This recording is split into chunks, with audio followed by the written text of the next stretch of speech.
پاکستان کے قیام کی کہانی جب ہم پاکستان کے بارے میں سوچتے ہیں تو یہ صرف ایک ملک کا نام نہیں بلکہ ایک خواب ہے جو صدیوں کی جدوجہد اور قربانیوں کا نتیجہ ہے۔ آج میں آپ کو بتاؤں گا کہ پاکستان کیوں اور کیسے بنا تاکہ ہم اس عظیم قوم کی بنیاد کو بہتر سمجھ سکیں۔ 1942 سے پہلے برصغیر کی زمین ایک ہی سیاسی وجود میں شامل تھی جسے برطانوی ہندوستان کہا جاتا تھا۔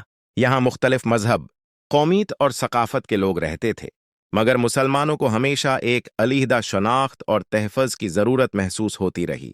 اس وقت کی سیاسی صورتحال میں مسلمانوں کو اپنی مذہبی اور ثقافتی حقوق کے تحفظ کے لیے ایک علیحدہ ریاست کی ضرورت نظر آنے لگی۔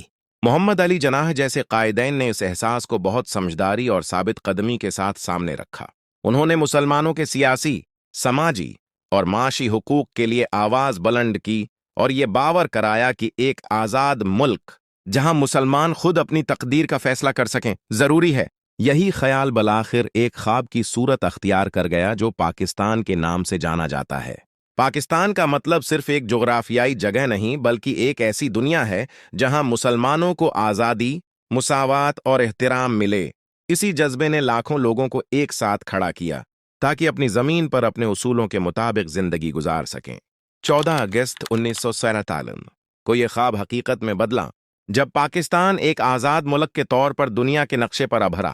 پاکستان کا قیام صرف ایک سیاسی واقعہ نہیں تھا بلکہ ایک زمینی حق کی لڑائی تھی جو ایمان، قربانی اور اتحاد کی طاقت کی مثال ہے۔ آج جب ہم پاکستان کو دیکھتے یا سوچتے ہیں تو ہمیں ان قربانیوں کو یاد رکھنا چاہیے جن کی بدولت ہمارا ملک وجود میں آیا۔